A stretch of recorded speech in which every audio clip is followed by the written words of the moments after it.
Hello বন্ধুরা, চলে আসলাম পরের পার্টটা নিয়ে। তো আগের পার্টে তোমাদেরকে দেখিয়েছিলাম যে আমরা সবাই মিলে দুপুরে একসাথে খেতে বসেছিলাম। খাওয়া দাওয়া সেরে নিয়ে যে একটু রেস্ট নিতে গেছি, তার কিছুক্ষণ পরেই তোমাদের দাদাভাই কিন্তু অমনি অফিস থেকে চলে এসেছিল। আর অফিস থেকে আসতে না আসতেই দেখো বনুরা যেসব গিফটগুলো নিয়ে এসেছিলো সেই গিফটগুলো কিন্তু ও আনবক্সিং করছিল। কেননা ওকে বলা হয়েছে এর মধ্যে একটা সুন্দর গিফট আছে তোমার জন্য, আর এটা ছিল পার্স। সেই কারণে কিন্তু দেখো ও তাড়াতাড়ি করে খুলে দেখতে লাগছিল। আর এদিকে দেখো ওরা কিন্তু গিফট আনবক্সিং করছিল আর আমি বসে বসে মাংস টেস্ট করছিলাম যে কেমন হয়েছে খেতে, যেহেতু রাতে দু একজন অতিথি আসবে সেই কারণে। সব গিফট কিন্তু ও আর খুলে দেখতে পারিনি, জাস্ট দু একটা দেখলো, দেখে কিন্তু তারপরেও ফ্রেশ হতে গেছিলো। আর ফ্রেশ হয়ে দেখো ও কিন্তু নতুন ড্রেসই পরেছিল, বাট খুব সিম্পল ড্রেস, যেটাও যে মানে যেরকমটা আর কি বাড়িতে পরে থাকে। ও কিন্তু এরকম সিম্পল থাকতেই বরাবরই ভালোবাসে।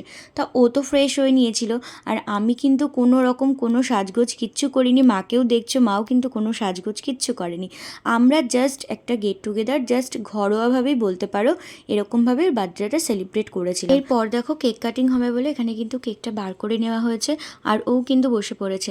তো সবাই মিলেই ওকে উইশ করলাম, ও কিন্তু কেক কাটলো আর একে একে সবাইকে কিন্তু কেক খাইয়ে দিয়েছিল। একটা কথা কি বলো তো, মানে প্রত্যেকবার তো আর সম্ভব হয় না, আগের বার পর্যন্ত ওর বার্থডে বড় করেই হয়েছিল, সবাই মিলে অনেক হই হুল্লোড় মজা ঠাট্টা করেছিলাম। তবে এইবার কিন্তু অন্য বিষয়, মানে অন্য কারণবশত একটু পিছিয়ে গেছে, কেননা এর পরেও আবার হবে হয়তো।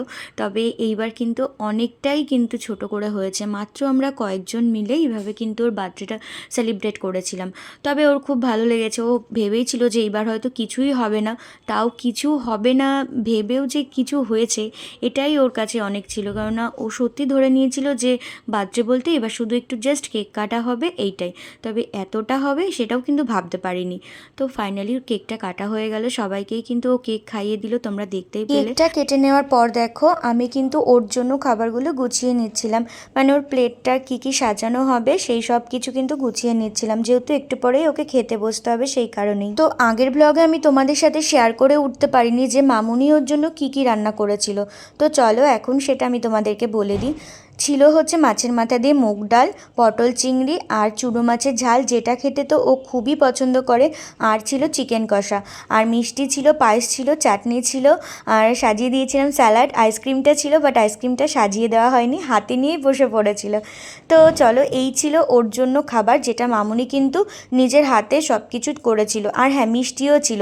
আর এদিকে দেখো আমাদের জন্য রাতের মেনুতে ছিল ফ্রাইড রাইস আর চিকেন কষা, যেটা কিন্তু মামু আসার পর নিজের হাতে বানিয়েছিল সবার জন্য, আর খেতেও খুব টেস্টি হয়েছিল। তো রাতে খেতে বসার আগে আমরা একটু গল্প গুজব করছিলাম, আর গল্প করতে করতে সবারই গলা শুকিয়ে গেছিল, তাই জন্য রাস্তায় এসেছিলাম সবাই মিলে আইসক্রিম খাবো বলে। আমরা সবাই কিন্তু আমাদের অ্যাপার্টমেন্টের সামনেই দাঁড়ানো ছিলাম, তোমাদের দাদাভাই কিন্তু গিয়ে আইসক্রিমগুলো নিয়ে এসেছিলো। তো আমরা একটু বাইরে দাঁড়িয়ে সবাই মিলে আড্ডা দিচ্ছিলাম, আর দেখো আইসক্রিম খাচ্ছিলাম। আইসক্রিম খাওয়া শেষ হলে আমরা কিন্তু সবাই ঘরে চলে এসেছিলাম, কেননা যেহেতু অনেকটাই রাত হয়ে যাচ্ছিল, মা ডাকছিল যেহেতু ওকে খেতে দিতে হবে সেই কারণেই। আর দেখো দুপুরে যেহেতু ওকে সাজিয়ে খেতে দিতে পারিনি, তাই আর কত রাত করবে তাই না, 11টা প্রায় বাজতেই যাবে, তো সেই জন্য তাড়াতাড়ি করে দেখো ওকে খেতে দেওয়া হলো। আর এখানে দেখো যা যা রান্না ছিল সব কিছুর মধ্যেও চুনো মাছ দিয়ে কিছুটা ভাত খেয়েছিল, আর বাকিটা কিন্তু ও ফ্রাইড রাইস আর চিকেন কষাই খেয়েছিল, আর কিচ্ছু খায়নি। আর এদিকে দেখো ওকে আইসক্রিমটা দিতে ভুলে গেছি বলে ও আইসক্রিমটা নিয়ে দেখো বসে পড়েছে। প্রথমে তো মা ওকে একটুখানি সব কিছু দিয়ে খাইয়ে দিল, তারপরে ও খাওয়া শুরু করলো। আর তার আগে আমরা সবাই মিলে একটুখানি ফটো তুলে নিয়েছিলাম সবার মতো করে।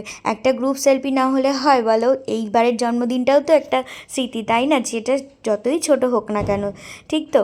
তো দেখো এরপরে আমরা সবাই মিলে খেতে বসে পড়লাম, শুধু মা আর দিদা বাদে, যেহেতু মা কিন্তু আমাদের সবাইকে খাবার বেড়ে দিচ্ছিল সেই কারণেই। তো রান্নাটা কিন্তু জাস্ট অসাধারণ হয়েছিল, রাইস আর চিকেনটা মামুই করেছিল এসে, তো মামু কিন্তু বেশ ভালো রান্নাই করে।